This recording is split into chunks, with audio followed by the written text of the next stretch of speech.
Bienvenidos a este episodio de Entre Gotas y Proyectos. Hoy hablaremos de un tema, lo que es la arquitectura, pero la arquitectura premium, lo que es el diseño y la toma de decisiones que sí importan. Vamos a hablar desde diseño, construcción, esta toma de decisiones y con una persona súper especializada.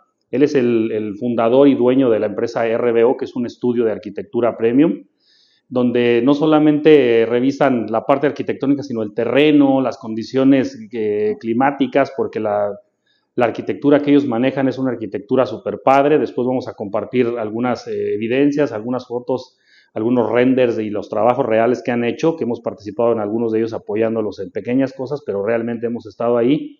Y bueno, queremos darle la bienvenida al arquitecto Raúl Velázquez, que nos dio la oportunidad de recibirnos en casa para poder platicar un poquito de lo que es RBO. Arquitecto, bienvenido a nuestro episodio, No, pero pues gracias por recibirnos gracias por la en casa. invitación, todo un gusto. Sí, Arqui, queremos iniciar como en todos los podcasts con la pregunta que siempre les hago a mis invitados y es si recuerdas cómo es que nos conocimos o cómo inició esta relación comercial y de amistad contigo. Pues buena pregunta. Yo creo que estábamos por ahí del 2022, ¿no? Estábamos trabajando ahí varias casas pegadas frente al mar, ¿no? Sí. Al norte de la zona de Nueva Vallarta, y en San Pancho también estábamos. Y pues siempre tenemos el bueno o mal hábito de buscar varios proveedores, ¿no? Y tener como 2 o 3 proveedores de confianza, siempre estar como comparando, ¿no? Nuestras opciones. Obviamente, pues ya una vez que trabajamos bien con alguien, pues lo repetimos, pero siempre es sano, ¿no? Tener un punto de comparación. Sí, así es. A los clientes les da mucha confianza, a nosotros nos da como mucha certeza. Y en esa búsqueda, dimos con ustedes. Pues nos llevan mucha confianza, pues, hablando del tema, pues tener muchísima sapiencia, y empezamos con un proyecto chico con ustedes, y de ahí fuimos tomando más, y pues ya hace 5 años, si recuerdo bien, ¿no? Aproximadamente, sí, unos 5 años. Además de la confianza que nos brindaste también aquí en la participación del mantenimiento residencial de tu piscina. También. Sí, que ya tenemos ahí algunos años. Que ya son de la casa. Somos de casa, sí. Sí, pues sí recuerdas bien la fecha. Hace algunos 5 años estuvimos ahí en San Pancho trabajando y desde entonces pues los hemos apoyado ahí en alguna que otra piscina. Sí, en varias. Sí, esperando ya nos den oportunidad de construir todas las piscinas del estudio. Las que vengan. Sí, pues arquitecto, por favor comparte con nosotros un poquito de lo que es el arquitecto Raúl Velázquez y sobre todo lo que es RBO.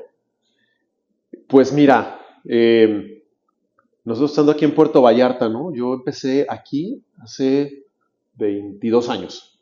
22 años. Todavía estaba estudiando, ¿no? Yo vivía en Guadalajara, yo soy de la ciudad de Guadalajara, y por azares del destino me cayó un proyecto en Sayulita, en el 2004, 2005 habrá sido, ¿no? Órale. Pues obviamente, de mis primeros proyectos, pues empecé a llevarlo bien. De eso empezó a crecer para acá todo el tema. Llevaba yo todo desde el despacho de Guadalajara, pero pues desde ahí me enfoqué más a la arquitectura residencial. Pues yo no le llamo de lujo ni premium, le llamo como, pues, de alto nivel. Pues, no sé, le llamo única, le llamo hecha para el cliente, le llamo pues, arquitectura con algo de expresión, ¿no? Eso sería como el ADN del despacho, hacer proyecto hecho a la medida para un cliente, para un terreno y para una ubicación. Y sí, desde entonces, pues yo llevo ya 10 años con la oficina abierta aquí en Puerto Vallarta, y pues nada, hemos hecho proyectos en varios lados, en varios países, diría yo, más bien.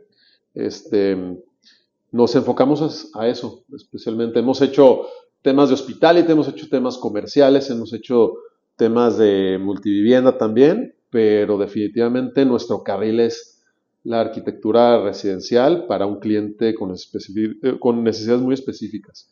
Sí, hemos visto, hemos trabajado con varias constructoras, con varios despachos de arquitectos, pero sí reconozco que las residencias que tú creas son únicas. O sea, realmente yo le puse premium por mencionar algo, pero qué bueno que lo aclaras. Ese diseño es tuyo, o sea, tú diseñas desde cero con las ideas de los clientes, lo van armando porque no he visto ninguna construcción igual. O sea, todas las construcciones que conozco tuyas son completamente diferentes. Sí, gracias por el comentario. Y claro, ese es un buen punto. No le quiero llamar premium porque el premium está muy relacionado al costo, ¿no? Y una buena arquitectura no necesariamente es cara, sino pues, lo que reina ahí son las ideas, ¿no? Exactamente. O sea, el por qué vas a tomar una decisión, el qué vas a expresar, qué historia le vas a contar al usuario, al cliente, con lo que tú vas diseñando, con la toma de decisiones, ¿no? De, de un espacio que te recibe, de una sala, de las vistas que vas a tener, sobre todo pues en donde estamos, donde tienes el mar, el Océano Pacífico al frente, atrás tienes una selva pues, que es única, ¿no? Entonces, todo ese tipo de elementos, ¿no? Vas creando un vocabulario con el cual transmites una idea, mandas un mensaje a quien la vaya a utilizar, al dueño, expresas al mismo cliente dentro de la casa. Tú me lo mencionas y mucha gente me lo menciona que cada una de nuestras obras es muy distinta a la anterior Sí, y eso nos da orgullo, nos da mucho orgullo hacerlo así. No nos gusta repetir una fórmula, sería muy aburrido. O sea, ya me hubiera dedicado a otra cosa, porque si yo estuviera haciendo lo mismo que hace 20 años, ajá. pues ya no, sería un mantra muy cansado. Y no, nos gusta reinventarnos, es decir, de lo que aprendimos de la última obra, tomar las ideas que nos parecieron más interesantes, compartirlas con nuestros clientes, ponerlas en el terreno, en el contexto, y darle otra vuelta a la espiral, que pensar que la espiral va hacia arriba en el tema de las ideas, y retomarla, empezar de cero, reconstruirla y hacer algo parecido pero nuevo, porque al final, te digo, nuestro abecedario es el mismo. En cada obra usamos pues, elementos muy parecidos, pero en cada proyecto se conectan las piezas de otra manera. Sobre todo porque cada cliente es distinto, ¿no? Cada cliente busca algo diferente, busca también reflejar su propia personalidad en un proyecto y nosotros nos gusta pensar que así lo hacemos, ¿no? Obviamente catalizamos eh, pues sus necesidades, sus deseos, su manera de ver el mundo, lo plasmamos ahí, ¿no? Entonces, creo que eso es por lo que suceden así las cosas. Sí, no, y me queda claro, me consta. Vamos a compartir, si nos lo permites, te digo, alguna de tus obras maestras que has hecho, Claro, ves. porque no siempre las obras más grandes son las mejores ni las más complejas, ¿verdad? Pero en tu caso, las obras que yo he visto son grandes y son complejas por el terreno en donde se construyen. O sea, normalmente ese es un terreno rocoso, es un terreno en la playa, es un terreno en montaña, o sea, no siempre es un terreno plano. Sí, mira, las que te ha tocado ver a ti, justamente son de esa naturaleza. ¿Por qué? Porque yo deduzco que donde estamos en la zona de Bahía de Banderas, pues la topografía, ¿no? La misma naturaleza, pues es el mar y la montaña justo enfrente, ¿no? Entonces, el valor agregado de una propiedad es frente al mar o la vista al mar, es donde pues, es lo que hace más valioso a un terreno, ¿no? Entonces, la mayoría de mis clientes tienen terrenos o frente al mar o buscando la vista al mar, ¿no? Entonces, eso indistintamente en la mayoría de las casas, de los casos, es la ladera de una montaña. Y pues por ende nos tocan terrenos súper escarpados, ¿no? Yo creo que el 80% de los proyectos aquí en la zona que hemos hecho son en laderas de montaña, donde a veces tienes pues una topografía que a 45 grados prácticamente, ¿no? Sí, Donde sí. bajas, no sé, curvas de nivel de 0 a menos 15 metros. Y pues eso te da como un lienzo muy bonito para hacer algo, ¿no? O sea, si tienes ese tipo de, de topografía, de terreno, pues se presta para que las vistas sean muy interesantes, para que la geometría se exprese muy bien antes que en un terreno plano, donde tienes que pensar como más hacia el interior, en elementos decorativos, no sé, en crear como ese propio ambiente, ¿no? Entonces, ahí es donde la arquitectura como que se abre un poquito hacia las vistas, hacia lo terraceado, obviamente con sus dimes y diretes, ¿no? También se vuelve complicado construir así, pero pues eso... Pero el terreno manda, ¿no? El terreno manda, pues es que lo tienes que hacer ahí, ¿no? Sí, ¿y cuál es este procedimiento? O sea, el cliente te busca, te dice, mira, este es mi terreno y él te da una idea o tú le empiezas a sugerir ideas como dices, con proyectos anteriores o hay veces que te han tocado clientes que lleguen ya con sus planos o con sus dibujos. Sí, fíjate, bueno, todos traen una idea, todo el mundo sueña con su casa, sueña con su proyecto y todo el mundo sabe lo que necesita, sabe cómo vive, ¿no? O sea, yo necesito una sala para entretener a 40 personas o necesito una cocina de tales características porque me gusta la cocina, o necesito una recámara con un estudio, necesito un gimnasio. Todos ya traen un guión armado, ¿no? Y eso pues a mí me ayuda mucho y también pues me da como las directrices de lo que debo de hacer, ¿no?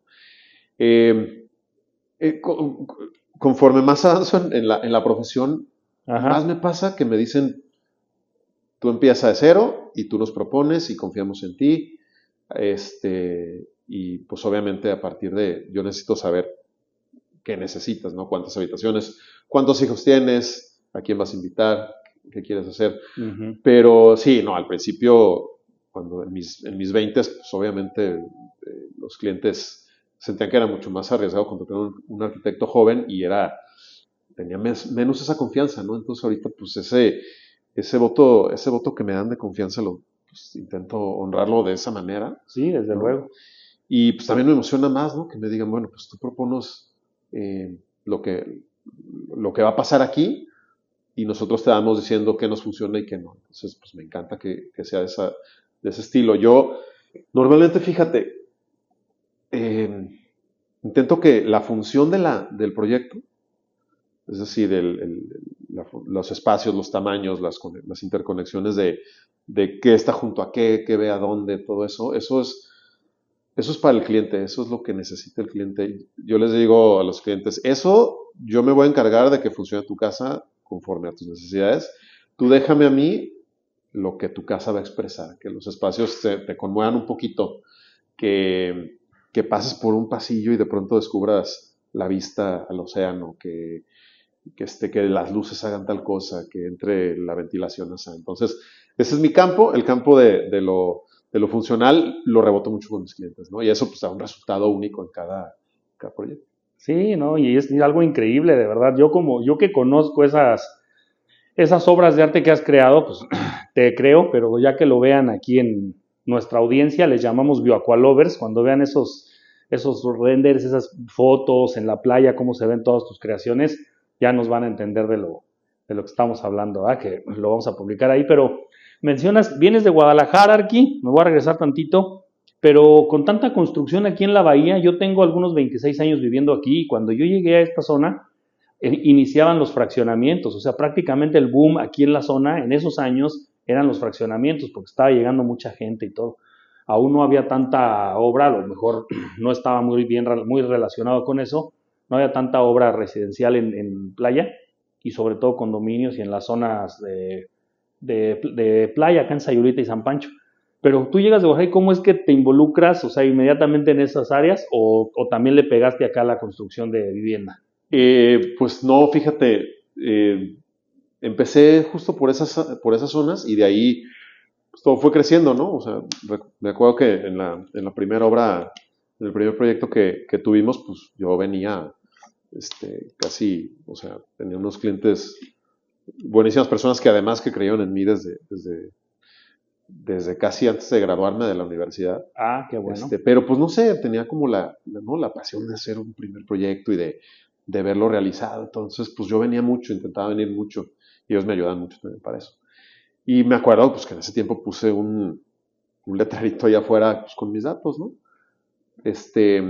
Esperando que saliera otra cosa. Yo la verdad es que venía pues, por un proyecto y mi plan En terminar ese proyecto. ¿Estabas enfocado en ese proyecto? pues no, tenía otras cosas en Guadalajara, tenía Mm. como un camino de una empresa familiar abierto como para desarrollar allá este, vivienda horizontal y todo esto, ¿no? Oh, Pero pues me gustó, ¿no? Me gustó la oportunidad de poder hacer arquitectura con un nivel de expresión superior de este lado, ¿no? Y pues también te digo, aquí hay mucho más tierra que en Guadalajara, lo que platicamos hace rato, en Guadalajara ya se empieza a enfocar más en remodelaciones, en casas más pequeñas, en lineamientos más cerrados, ¿no? Aquí había como mucha libertad, ¿no? Y bueno, te digo que puse un letrero por ahí con mis datos, con mi correo, creo que pues, de todavía de la universidad. Ajá. Y a los 6 meses me escribió un cliente, ¿no? Que pues estuvimos hablando, digo, un posible cliente, que estuvimos hablando, no sé qué, pues era un cliente, era inglés. Y de ahí pues nos conocimos, nos caímos bien y empezamos a hacer otro proyecto. Este cliente, después, ya después de varias entrevistas y de que nos hicimos pues, amigos, se resultó ser el director de diseño de Apple en aquel tiempo, ¿no? Bueno, Wow. no de los directores de diseño de Apple, no el director, pero después llegó a ese nivel. Y pues salió muy bien la cosa, después me presentó con uno de sus colegas y también le hice una casa, y empezó a crecer la bola de nieve, ¿no? Y pues obviamente gente que sabía mucho de diseño, de la cual yo aprendía mucho con una mente muy abierta. Y luego está el tema de que la gente viene aquí a construir una casa de vacaciones, ¿no? En un terreno espectacular, con toda la vegetación y todas las vistas. Entonces, contra lo que puede pasar en Guadalajara, que es tu primer casa en una ciudad donde todo es más funcional, más rutinario, tienes que pensar en la reventa, tienes que pensar en los estacionamientos. Aquí te atreves más, ¿no? A hacer una cocina al exterior, a hacer una sala frente a la alberca, a hacer las recámaras donde no sé, donde no te las podrías imaginar en una casa para tu rutina, para tu vida diaria, ¿no? Entonces esa libertad a mí me atrajo mucho hacia estos lados, ¿no? Sí, no, pues qué arriesgado sobre todo, pero qué bueno por la parte, me voy a ir un poquito a la parte económica, sí, o sea, no es lo mismo construir perdón, una casa, bueno, es Sí, sí. la costumbre, una casa de interés social, sí, que es bueno, ya no hay casas baratas, pero estamos hablando de exageradamente 1 millón de pesos a construir una de las residencias que construyes tú, ¿no? O sea, como tú dices, que te den la confianza de decir, órale, aviéntate. No tengo un dato exacto de cuánto podría costar una construcción o alrededor, nos podrías decir más o menos alrededor. No, pues no sé, digo, hay muchísimos rangos, ¿no? O sea, y no nos vamos por el rango nosotros de precios, o sea, no nos molestan ni somos enemigos de hacer algo pequeño, ¿no? Lo que nos gusta es esa libertad y la materialidad de las cosas. Pero ya, digo, contestando puntualmente a tu pregunta de cuánto pues, se pueden gastar en una casa frente al mar, en un risco, algo así, pues estamos hablando de, no sé, $4 millones a Wow. veces, números Sí, de sí. esa naturaleza, ¿no? Pero, como te digo, o sea, no, eso no es lo que lo hace interesante, ¿no? No, yo sé, pero aquí la pregunta era que qué bueno que iniciaste con ese, o sea, que te abrieron las puertas, te dieron la confianza de hacer proyectos de esa magnitud cuando ibas iniciando aquí en la zona, cuando ibas iniciando con el proyecto de RBO aquí en Puerto Vallarta, Bahía de Banderas. Sí, sí, pues mucha suerte con ese tipo de proyectos y de clientes, ¿no? Que, o sea, si lo piensas, que te den como ese pedazo de papel en blanco de ese tamaño para que tú te expreses, pues es un privilegio, ¿no? Y en muchas ocasiones, regresando un poquito a lo que me preguntabas, sí he tenido yo personalmente el camino o la vertiente de hacer arquitectura multifamiliar, o hacer interés medio o hacer cosas más comerciales, ¿no? Ujú. Y ya como viendo en perspectiva, pues sí es más redituable, ¿no? O sea, al final haces 10 casas, las vendes, le das la vuelta o haces cosas como más digeridas, ¿no? Donde la gente sabe lo que es y no llegas a un precio tan alto y hay muchas casas iguales, entonces es un producto que se mueve más rápido. Entonces, económicamente, sí es más interesante ese campo, ¿no? Esa parte de hacer cosas en serie, sí deja más, ¿sí? No es necesariamente más redituable hacer casas de lujo o casas únicas, Uh-huh. pero te digo, yo simplemente no haría arquitectura de ese estilo. Entonces siempre he sacrificado esa parte para irnos a la parte de proponer algo con las construcciones, con la arquitectura. A veces me arrepiento, ¿no? Y a veces dices, pues, híjole, pues sí veo que muchos que se fueron por ese lado ahorita les va muy bien y tienen una empresa muy grande y están en varias ciudades y ta. pero no, simplemente pues yo creo en la otra parte, yo creo Sí, en la sí. parte de la proporción. Es tu esencia, ¿no? Es lo Sí, que... sí, sí. Sí, y también esta parte de construir en estas zonas, no sé si nos quieras platicar un poquito de quiénes conforman tu equipo, porque pues hoy sí que la naturaleza destruye y en esa zona pues destruye todavía un poquito más, ¿verdad? Cuando estamos expuestos a salinidad, toda la parte del mar, olas, viento y todo. Tú también trabajas con la parte mecánica de suelos, de cálculos estructurales, o sea, tienes dentro de tu... Sí, sí, sí. De hecho, yo creo que, no, hablando ya de tu tema de emprendimiento, ¿no? O sea, siempre tienes que pensar como cuál es tu diferenciación con la competencia. Ajá, Nosotros siempre hemos tenido como un speech de decir que somos una tienda donde puedes comprar todo en una parada, ¿no? sí, Eso es lo que vendemos también, ¿no? Entonces, nosotros normalmente nos encargamos a veces hasta de asesorar en la compra de un terreno a un cliente que lo hemos hecho muchas veces, ¿no? De, pues, ¿qué podemos ver ahí? ¿Cuál es el potencial del terreno? Muchas veces, sin un arquitecto, no te logras imaginar el potencial de lo que va a pasar o viceversa, uh-huh, pero nos encargamos de todo el proceso, o sea, de procesos de elección de terreno, de mecánica de suelos, trámites municipales, federales ajá. también, impacto ambiental, cálculo estructural, ingenierías. Entonces, lo que ofrecemos nosotros es que nuestros clientes solo traten con nosotros, ¿sí? Y nosotros gestionar todo, pues las ramas y las diferentes disciplinas de la arquitectura Uh-huh. que tú nos ayudas en una de ellas también, ¿va? Que es una parte muy importante, lo de los sistemas hidrosanitarios y aguas y tal, que pues, hay otro costal, ¿no? Que también es muy Sí, importante siempre tenerlo presente, ahorita lo hablamos, pero sí, por ahí es donde nosotros ofrecemos esa parte, ¿no? De abarcar todo y sobre todo cuando nuestros clientes, el 90% diría yo que son gente de otros países, pues no les cuesta mucho tener la confianza de hacer una casa en un país con un lenguaje tan diferente como México, ¿no? A Estados Unidos, a Europa, a Canadá. Entonces, si como mexicano te puede dar nervio, ¿no? Construirte una casa con una compañía, hay muchísimos bemoles, muchísimas cosas que pueden salir inesperadas. Entonces, creo que lo que puedo decir es que le ofrecemos esa confianza a personas de otros países, ¿no? Pues con una trayectoria de 22 años, con muchísimas referencias positivas, pues les damos esa confianza, ¿no? Y los invitamos a invertir con más confianza en la zona y en el país en otros casos, ¿no?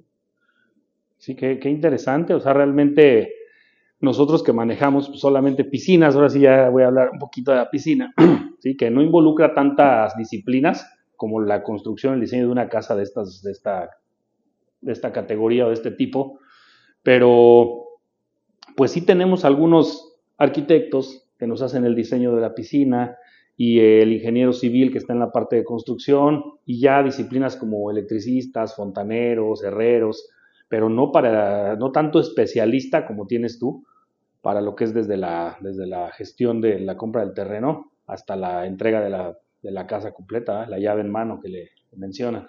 No, bueno, tú y tu equipo son parte de esos especialistas, obviamente, ¿verdad? O sea, en temas de piscinas, pues nos respaldamos con gente con toda la experiencia del mundo como ustedes, Gracias. donde nosotros podemos dar un norte, ¿no? De la forma de la piscina, de cómo queremos que derrame, pero ya la función, ¿no? Toda la parte técnica, pues nos tenemos que apoyar pues, en gente especializada como tú, o sea, entonces dentro de ese equipo sí tenemos gente en diferentes ramas, paisajismo, por ejemplo, ahorita que hablamos del agua, ¿no? El tema del reuso de aguas, que es una de tus especialidades, pues a mí me parece importantísimo aquí y en todo el mundo con la escasez de agua que hay ahorita, si haces números, ¿no? Nosotros que tenemos en nuestras manos el diseño residencial, donde puedes optar por tratar tus aguas o no tratarlas, es un ahorro como del 30%, 35% anual.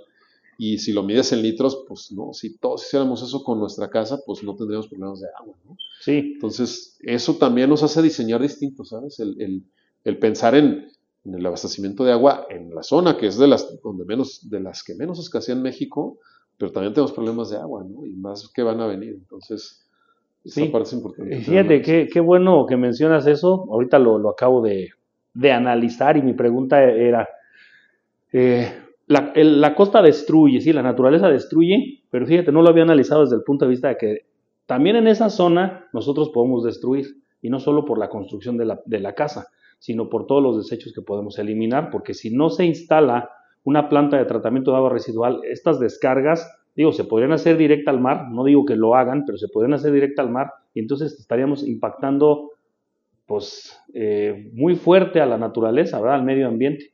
Lo bueno que sí tienen considerado ustedes, y es también parte de nuestro podcast, en otros episodios hemos invitado especialistas en tratamiento de agua, en todo lo que tiene que ver con mantos freáticos y todo, y cómo impacta esto en el medio ambiente. Si no hacemos conscientes a nuestros bioacualobres, a nuestra audiencia de todo esto, pues realmente no tendría ningún objetivo en lo que estamos queriendo transmitir, ¿sí? Pero es bien importante que lo mencionas, esta conciencia de poner este tipo de plantas de tratamiento para la reutilización del agua. Y no solamente del agua, se puede reutilizar pues, tierra, se puede reutilizar muchas cosas. Sí, claro, como decía un gran profesor que tuve en la universidad, Alberto Kach, que es un gran arquitecto, decía, es que si no entiendes el agua y el drenaje, no vas a hacer una arquitectura correcta. Vas a hacer una fachada, pero no vas a hacer arquitectura correcta. Entonces yo creo que es de las cosas primordiales, sobre todo ahorita, ¿no? Y en los años que vienen, de pensar pues, la parte de la necesidad humana del agua y de cómo la vas a regresar al subsuelo, a la tierra, al ecosistema, es primordial. Sí, tú que has construido en otros países seguramente tienen los mismos problemas o problemas más grandes con el agua Sí, bueno, depende del de lugar. dónde. Obviamente está mejor gestionado, pero lo que sí pude anotar es eh, que allá es obligatorio, ¿no? Las cosas que aquí son sugerencia o hay un código, allá son obligatorias. O es muy caro, ¿no? Hacer, por ejemplo, en Francia me acuerdo que poner un WC son, creo que eran 5,000 euros al año de impuestos. Pues tienes impuestos sobre tus desechos, ¿no? Y aquí no tienes ningún Así tipo de es. temas. Aquí, en esta zona, con menor infraestructura que en otras ciudades, se usa mucho el biodigestor, ¿no? El biodigestor, yo tengo entendido, o lo que sé es que pues regresas un agua negra a los mantos freáticos. Entonces, la importancia de que en tu propio predio regreses aguas Sí, adecuadas, aguas ¿no? limpias. Sí, porque en algunos otros lugares, no nos vamos a salir mucho del tema, pero en algunos lugares extraen el agua de un pozo, la misma agua que utilizan en la vivienda, y después la descargan a una fosa séptica, la cual, pues obviamente hace la filtración y vuelve a descargar al mismo pozo, pero sin ningún tratamiento biológico y mucho menos químico.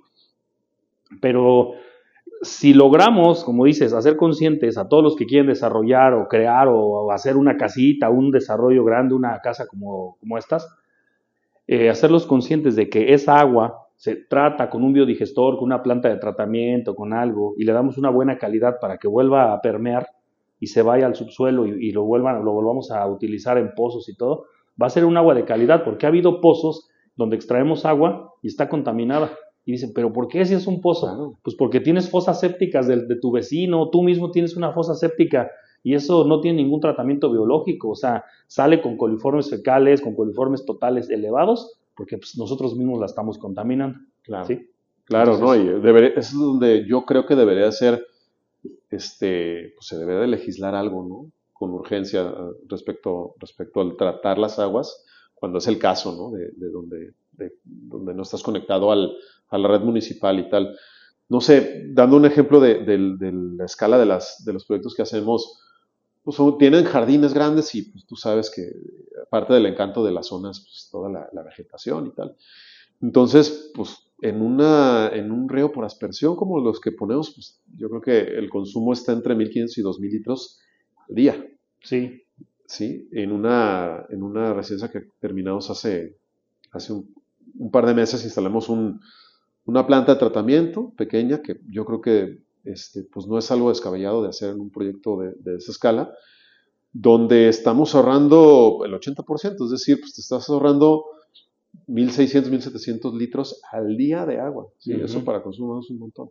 Entonces, simplemente por decidir hacerlo así, ¿no? Entonces, yo creo que también es parte de la conciencia que hay que crear.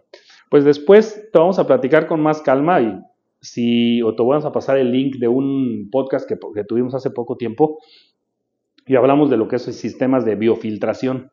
Sí, y estos sistemas no solamente son para mandar el agua tratada al manto freático y que se permee, no, esta agua se vuelve a reutilizar en la casa. ¿Sí? O sea, tenemos sistemas de biofiltración que incluso se puede poner como un lago con plantas ornamentales y todo, las cuales también nos ayudan a la digestión o al consumo de los macronutrientes. Y esa agua vuelve a salir con la calidad para que se pueda utilizar para contacto humano. Eso sí, no se puede tomar, pero sí se puede utilizar incluso para sanitario, para lavar trastes, para riego, para bañarse, porque sale de muy buena calidad. Y entonces estamos dándole vuelta al agua. Si tú consumes, pues vamos a poner un consumo de algunos 30,000 litros en una de estas casas por mes, por ejemplo, ahora vas a consumir de la red, porque pues tiende a evaporarse esta agua, ¿sí? Vas a consumir de la red 3,000 litros por mes, porque el agua que estás utilizando en la casa la vamos a estar dando vueltas y vueltas y vueltas, y te aseguro que si hacemos análisis fisicoquímicos, microbiológicos, el agua cumple con las condiciones de un agua 100% potable por el tratamiento que le damos en ese biofiltro. Eso está buenísimo. Estamos hablando de lo mismo, hay que seguir hablando de eso próximamente. Sí, sí, la verdad es que está muy, muy interesante. Pero bueno, hablemos ya de la obra, lo que es la obra real, nos hablas del diseño, todo tu equipo y todo. Ya cuando estamos en obra, ¿qué sucede con todo este tipo de complicaciones por los terrenos y todo? Aquí platícanos, ¿cómo inician una obra de esta magnitud? ¿Qué sucede? Pues que no sucede, man. Es un cosmos ahí en cada obra, ¿no? O sea, no hay una que no tenga sus problemas, obviamente problemas para solucionar o sus cosas inesperadas, no puedes visualizar, ¿no? Todo lo que va a pasar o las sorpresas que te vas a encontrar, ¿no? ¿Nos puedes platicar una que nos pongas un ejemplo que te encontraste con ciertos desafíos, cómo los saltaron, cómo los brincaron? Porque también encontramos mucha fauna. Sí, bueno, la parte de la fauna es importante. Ahí, por ley, bueno, no es por ley, pero siempre lo hacemos, contratamos un biólogo, ¿no? Cuando de pronto tenemos terrenos con árboles, con mucha vegetación o, ¿sabes? Con este tipo de situaciones, llevamos un biólogo antes de empezar cualquier cosa que evalúe todo el tema y nos hace un servicio de realocar las especies que encuentra. Entonces, pues en estos casos, pues claro, tenemos un biólogo que llega y agarra un par de coralillos y las lleva a un terreno adecuado, o unos mapaches, o todo esto, y los reubica, ¿no? Ajá. Eso por la parte de la fauna pues, es importantísimo. No, definitivamente. Luego, pues en la parte de la flora, en muchísimas ocasiones, o en casi todas las ocasiones, tenemos un árbol de 80 años en el terreno, o 2 o 3, ¿no? Parotas, o higueras preciosas que son como tener un cenote en tu casa, son una cosa impresionante. Entonces la política es que jamás construimos cerca de una, o sea, hacemos el proyecto alrededor de eso, mapeamos las raíces para saber por dónde pasan y nunca cortamos una sola raíz. Nunca cortamos un árbol, obviamente, ¿no? Y si ha habido un par de ocasiones donde el cliente quiere cortar un árbol, pues decimos que nosotros no le entramos a eso.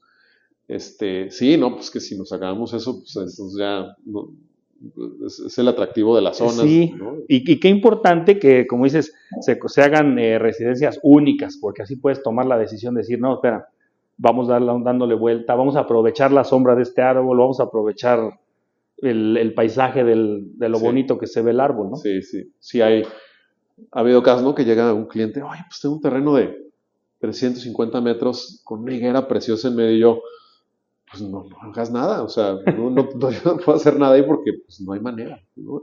Ese terreno le pertenece al árbol y quizá también el terreno de al lado, entonces, pues no, está muy bonito tu árbol, consérvalo.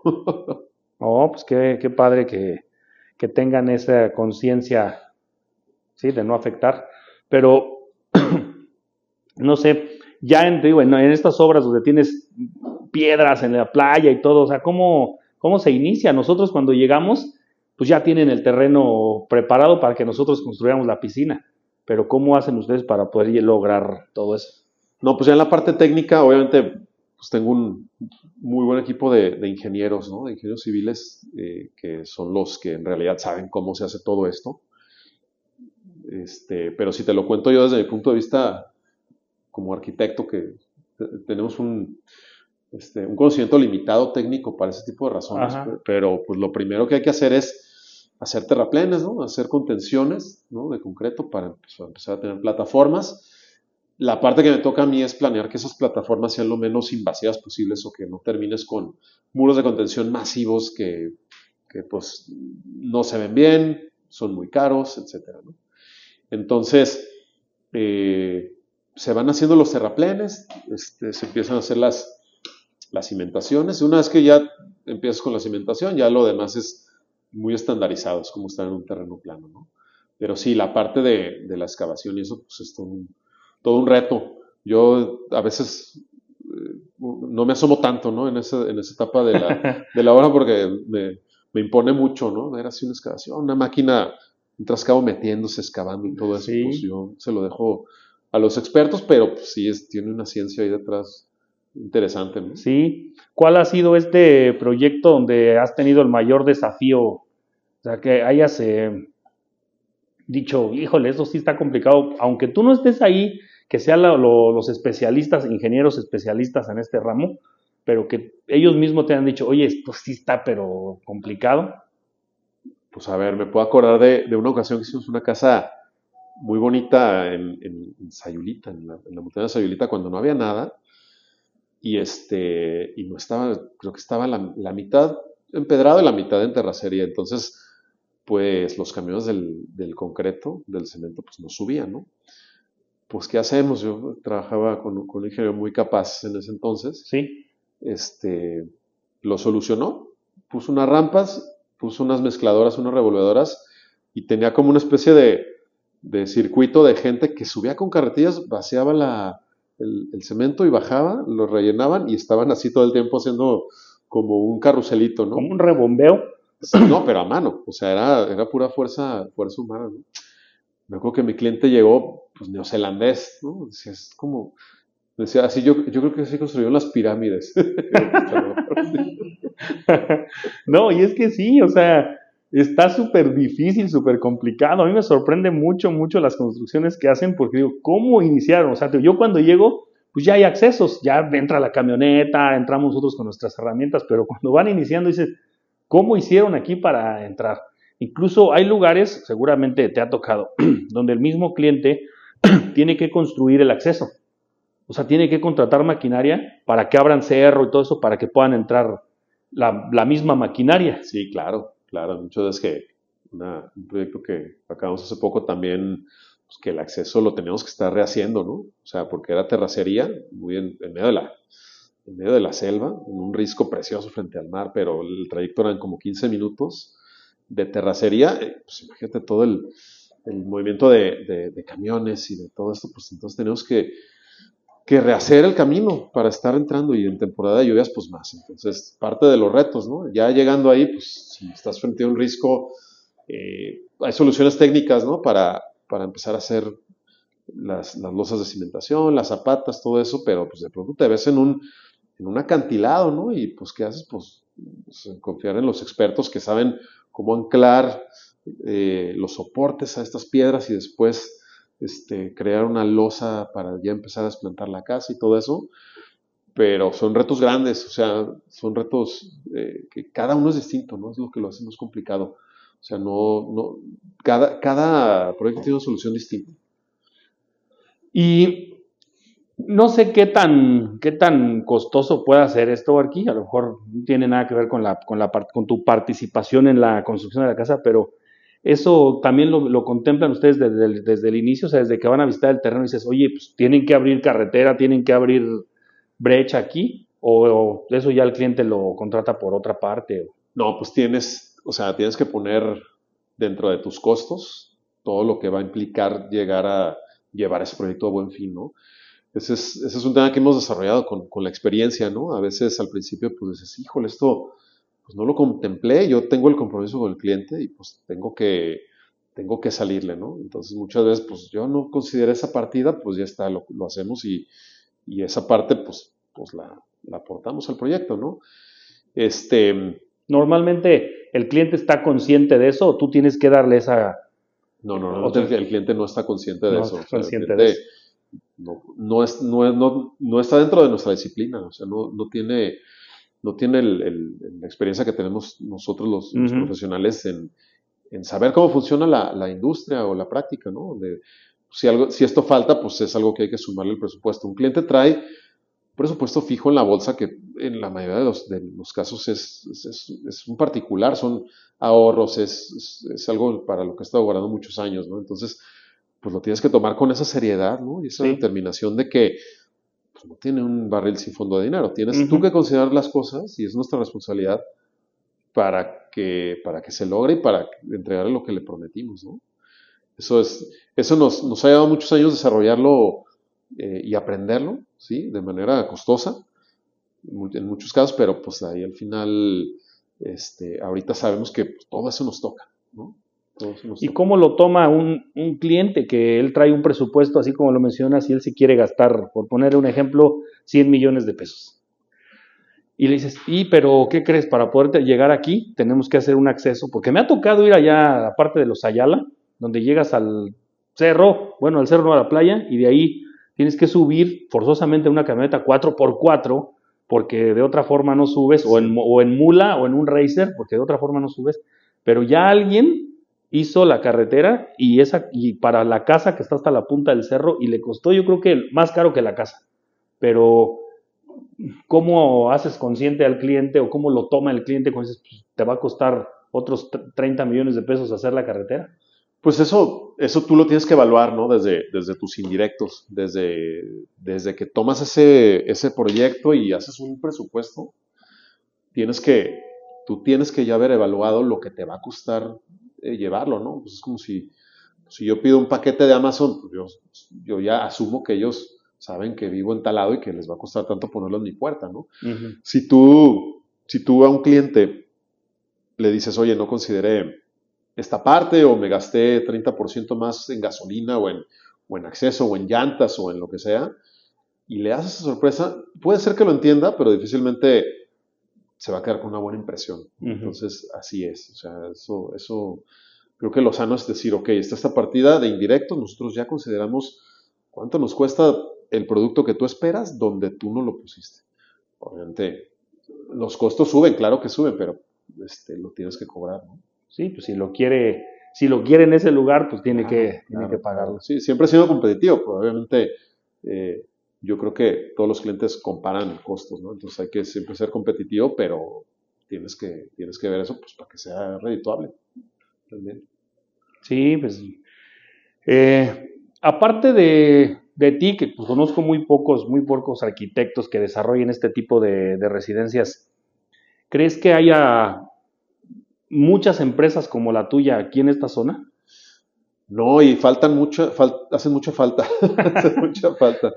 Digo, no, por decirlo de alguna manera, pero lo que sucede mucho aquí es, nosotros somos clientecéntricos, es decir, el cliente es nuestro objetivo, que esté feliz, que se exprese a través de nuestra arquitectura, pero también somos diseño-céntricos. Hay muchas constructoras muy buenas en la zona, muy buenas, excelentes. A nivel nacional puedo mencionar a 10, ¿no? Pero ¿qué pasa en las residencias del nivel de las que nosotros hacemos? Por decirlo algo, en el fraccionamiento de Punta Mita, que es donde más hay, en la mayoría de los casos llega el cliente con un proyecto hecho de otro arquitecto de Estados Unidos. Me he tocado ver proyectos de arquitectos de Hawái, ¿no? Que están como dentro del código gringo, tienen mucha experiencia y son como correctos para este tipo de clima. Entonces, nos hace falta, claro que nos hace falta desarrollar aquí buen diseño en Sí. Puerto Vallarta. También muchos muy buenos arquitectos de Guadalajara hacen proyectos aquí y buscan quién los ejecute, pero nosotros no ejecutamos un proyecto que no sea nuestro o parcialmente nuestro, ¿no? O sea, donde sí hemos colaborado con diseños esquemáticos de despachos muy grandes de Estados Unidos o de Ciudad de México, pero nosotros somos copartícipes del diseño. Sí, yo creo que eso hace falta gente que proponga buena arquitectura en Puerto Vallarta, sobre todo que la tendencia en una zona turística es como pues a una arquitectura, pues, ¿cómo te lo puedo decir? Como muy, muy eh, muy replicada de otra zona, ¿no? Como si fuera una escena que estás creando, pero no estás expresando la cultura del lugar, ¿no? Y lo que queremos es eso. Muy contemporáneo. Sí, o intentando hacer que una casa se vea como si hubiera visto una casa mexicana en 1940 porque al cliente americano eso es lo que le gusta, o algo muy tipo californiano, que eso pasa mucho aquí, pero pues aquí no es California, ¿no? O sea, y tampoco es 1940, entonces creo que lo que falta es en realidad desarrollar un lenguaje y una identidad de arquitectura de esta zona, donde antes existía, ¿no? Digo, el pueblo de Vallarta Sí, es pintoresco porque pues así se hizo en ese tiempo, con la gente que vivía ahí y construía su casa, y ahorita tiene un valor pues, muy grande. Entonces creo que eso es lo que tenemos lo que nos hace falta desarrollar aquí, ¿no? Sí, que ya está cambiando en la zona de Vallarta toda la arquitectura, ¿no? O sea, como dice, ahorita ya están en una tendencia tipo Nueva York, o sea, Sí, bueno, los edificios, ¿no? sí. Pero es que ya no tienen terreno, ya no tienen, en esa zona no tienen terreno, pero acá en la zona de Bahía de Banderas y sobre todo para el norte de Nayarit, pues tenemos mucho por desarrollar. Sí, y va a pasar lo mismo, ¿no? Digo, va a empezar a desarrollarse en vertical, sobre todo por el costo de la tierra. Se vuelve incosteable o muy caro en plan comercial no hacerlo de 5, 6, 7, 20 niveles, ¿no? Entonces, digo, a ver, regresando un poquito a esa pregunta, hace 20 años había un arquitecto o dos que tenían propuesta aquí. Ahora veo muchos más, tengo buenos amigos y colegas que están haciendo cosas muy interesantes. Ujú. Pero son contados, son contados. La gente o los arquitectos o las constructoras le tiran más pues a la obra, ¿no? A la obra y al complacer al cliente extranjero con el estilo que sea pues más taquillero. Y yo creo en lo contrario, yo creo que en la propuesta y en crear algo único que pertenezca aquí.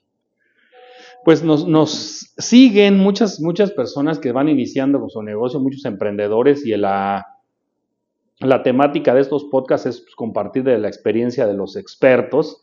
¿Y qué recomendación le darías a algunos de estos jóvenes, esos muchachos que están haciendo sus pininos en arquitectura y todo? ¿Qué podrías recomendarle a nuestros futuros empresarios para que se acerquen a la zona? Qué buena pregunta. ¿Qué le puedes decir a un arquitecto que está empezando? Pues eso, o sea, que no tenga un plan B, que no tenga un plan B, que no haga algo porque todos los arquitectos cuando recién egresan quieren hacer propuesta, traen como muchas ideas de la universidad, entonces no tener un plan B, no hacer una casa que no les guste, que no proponga, y después pensar que vas a hacer algo mucho más propositivo, mucho más interesante, ¿no? Hay que arriesgarse, o sea, aunque sea algo más pequeño, ¿no? Aunque sea un cambio de piso, aunque sea una terraza, hay que arriesgarse y hay que proponer y hay que hacerlo interesante, ¿no? Ese sería un consejo que yo daría en ese plan, ¿sí? En empezar una empresa, pues, sí, rodearse de gente lo más capaz posible, ¿no? Fíjate que compartimos eso, arquitecto. Yo también cuando me preguntan así algunas personas, oye, ¿cómo ves? Tengo ganas ya de independizarme. Incluso mismos trabajadores míos que han tomado la decisión de independizarse, le digo, si ya tomaste la decisión, no hay plan B, así. No hay plan B, o sea, tienes que darle. Ahora ya, o le decía a mi papá, ahora canta o le apachurro el nido, ¿no? ¿Sí? O sea, ya no te puedes regresar. Si ya tomaste esa decisión, dale con todo hasta que funcione. Claro, claro, ¿no? O sea, a mí cuando he tenido varias gente que ha salido de aquí que me dice, no, pues voy a emprender con mi propia empresa. Le digo, no, pues compra mucho Simplex, tómate unos test de Pasiflora porque vas a estar estresado casi todo el tiempo. Así es. Sí, es más estresante, pero también es gratificante, ¿no? También ver tu proyecto crecer y ver tu sueño que sea chiquito en lugar de estar, ¿no? Trabajando para alguien más, claro. Aquí tuvimos una persona que te recomendaría que entrevistes que empezó con los temas del concreto muy detallado y aprendió mucho con nosotros, se interesaba mucho en el tema como de los concretos, de los cementos pulidos, de las formas, que también es algo que hacemos mucho. Ok. Y pues sí, me dijo un día, ¿sabes qué? Pues voy a intentar empezar con mi propia empresa, pues, o sea, pues muy arriesgado, ¿no? Obviamente, pues es un salto de fe. Y ahorita lo veo, le está yendo muy bien y le compramos muchas cosas y colaboramos mucho con él y me da muchísimo gusto ver que lo logró. Sí. Él te podría decir que, pues sí, o sea, yo creo que pasas noches sin dormir, ¿no? Cuando estás empezando a emprender, pero pues también traes la motivación pues de que es tu sueño, es tu empresa, es tu identidad ahí plasmada, y tú vas a llegar hasta donde quieras llegar, ¿no? Sí, que no se desanimen. Digo, este es un consejo ya de mí para todos ustedes. Lo acabamos de tener la semana pasada, el viernes de la semana pasada, una entrevista en la radio XFM, 89.9. Por cierto, la locutora de la radio es mi gran amiga, le mando un fuerte abrazo, Nayeli Copar. Y me preguntaban cómo es que inicia, ¿no? Y quiero compartirlo porque tocaste el tema de que pues hay que machetearle y les dije, pues hay que tener siempre trabajar con 3Ds, que es la forma en la que a mí me gusta trabajar, y es primeramente tener un deseo ardiente, o sea, que digas, a ver, sí quiero hacer esto y sin plan B, y lo voy a hacer porque lo voy a hacer. Después de eso, decretarlo, ponerle una fecha y decir, sí lo voy a hacer, lo quiero hacer y me comprometo a hacerlo en esta fecha. Y entonces después viene la parte de disciplina, trabajo duro hasta que lo logres, o sea, ya no te puedes sentar a descansar, es trabajar, trabajar, trabajar, trabajar, y pues ya te comprometiste con el público, ¿ah? Normalmente digo, hay que escribirlo, hay que ponerlo en el refri y platicárselo a las personas que más influencia tengan sobre ti, porque ellos mismos te van a decir, oye, ¿cómo vas? ¿Y cómo vas? ¿Y cuándo lo terminas? ¿Y si lo vas a hacer en esta fecha? Y terminas haciéndolo. Si realmente es un deseo ardiente, si realmente lo quieres. Si solamente pues, se te ocurre o tienes la sensación de que podría ser, pero jamás trabajas en él, no le pones fecha y no pues, tomas la decisión de hacerlo, pues, jamás se va a lograr. Sí, claro. Me recuerdas una frase que tengo muy grabada que, no me acuerdo dónde la escuché, pero la tengo muy grabada que dice, cuando algo se sigue y se persigue, se consigue, ¿no? Ah, sí, O mira. sea, y no hay de otra, y tocas puertas y la mayoría de las puertas están cerradas hasta que encuentras una abierta y le metes el pie y de ahí te vas a otra y pues y en cuanto ves la oportunidad no soltarla, ¿no? Y yo creo que la base de todo eso es pues la determinación y tu motivación o tu motor interno que te lleve a hacerlo, aunque a veces sea súper difícil, ¿no? Y aunque a veces sea muy pesado y muy estresante.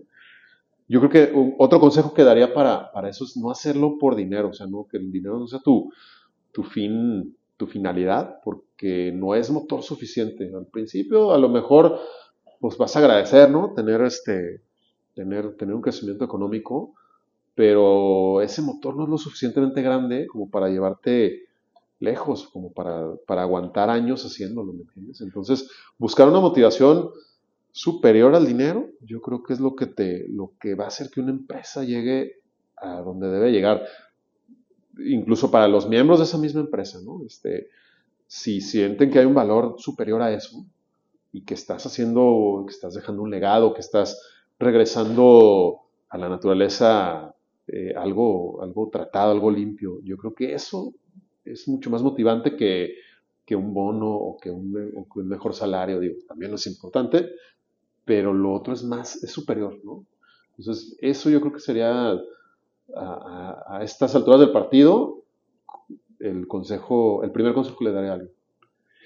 Sí, fíjate que ahorita que mencionas eso, esa parte casi siempre iniciamos, por supuesto que tenemos el deseo de pues, monetizar todo lo que queremos, pero si nosotros nos manejamos, yo manejo 7 activos, digamos 7 activos invisibles, ¿sí? En la empresa y lo tenemos aquí, o sea, realmente existe, no digo, como estamos aquí en tu oficina, no lo tengo, pero lo vamos a poner aquí, o sea, que realmente existen estos 7 activos y es como me manejo.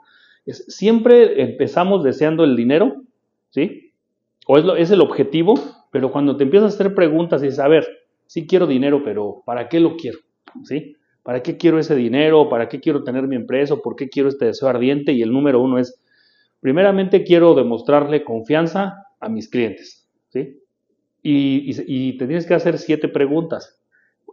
¿Y para qué quiero lograr esa confianza con mis clientes? ¿Sí? Y el segundo es, pues para demostrarles que tengo experiencia, ¿sí? O para adquirir más experiencias. Tú me das la confianza de crear otra casa, otra piscina, pues voy a adquirir más experiencia y además vamos a aprender y vamos a evolucionar. Claro. ¿Sí? Y después, ¿para qué quiero tanta experiencia? Pues para dar gratitud, porque valoramos las oportunidades que nos están dando. Y entonces después nos vamos, ¿y para qué quieres dar las gracias? Pues porque quiero sentirme libre, o sea, ¿dónde doy las gracias? Siento libertad. Y ese es el cuarto activo invisible. Después nos vamos, ¿para qué quieres tener esa libertad? Pues porque me hace sentir disciplinado. Y si yo me siento disciplinado, mejoramos todos los días porque estamos a la vanguardia, tratar de ofrecer el mejor servicio porque nos estamos capacitando en ciertas cosas. Y al final me pregunto, ¿y para qué quiero tener toda esa disciplina? Pues porque quiero ser un ejemplo, y no solamente un ejemplo para mis hijos, un ejemplo para gente que quiere emprender, para personas que me están viendo, porque a lo mejor dice uno, ¿a quién voy a inspirar yo, no? Y no lo sabes, estás inspirando a mucha gente y estás logrando que esa gente también siga ese ejemplo. Y al final decimos, ¿y para qué quieres ese ejemplo? Pues quiero ser una inspiración, y quiero ser una inspiración para mis hijos, que es mi primer motor, como es lo que me impulsa. Pero nos damos cuenta que al final de cuentas no estabas buscando el dinero, estabas buscando dejar ese legado, esa inspiración para tus hijos, ser ese ejemplo para toda tu comunidad, para la sociedad, en este caso, pues para todos los que nos siguen, ¿sí? Que sí se puede, que nos han visto cómo vamos creciendo, las personas que entrevistamos platican su historia de vida y todos dicen, no fue fácil, o sea, me ha costado 22 años llegar a donde estoy, sí, pero es todo con constancia y siguiendo todos estos consejos que pues a su vez a mí me los han dado y en esta ocasión queremos compartirlo con todos ustedes. Qué interesante eso, está muy padre. Y sí, digo, yo que trabajo con tu empresa desde hace estos años, pues he visto que la organización dentro de tu empresa ha mejorado muchísimo, ¿no? Sí. Yo creo que estarás de acuerdo conmigo que es una de las partes más difíciles del emprendimiento, el organizar, el hacer procesos, el institucionalizarse. Eso es yo creo que donde hay que enfocarse mucho cuando empiezas como a crecer, ¿no? Porque está el término llamado morir de éxito, donde una empresa empieza a tener un montón de clientes y no sabe cómo atenderlos y ya todo salió mal y de pronto bancarrota y desaparecen y pues ¿qué pasó? Pues estaban en los cuernos de la luna, pues morir de éxito. Sí, porque no hubo esa organización, esos procesos, esos procedimientos.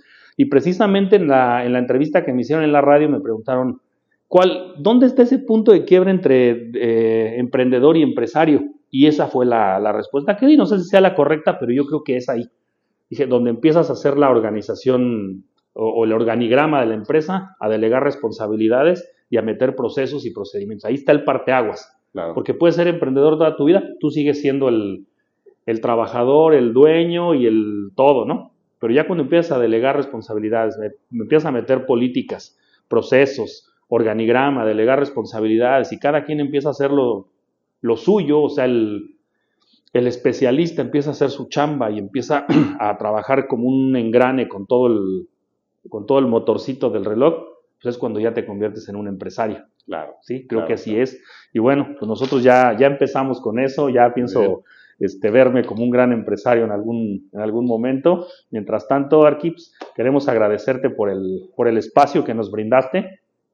Muchísimas gracias. Ojalá que nos des oportunidad de compartir tus proyectos, todo lo que has desarrollado. Claro, con todo gusto. Sí, ¿no? Y sobre todo tus datos, aquí al final del podcast van a aparecer para que, pues yo espero que ya nos sigan en otros países y gente ya adinerada y el Arqui pueda trabajar en esos proyectos y nosotros apoyarlos con la creación de su piscina.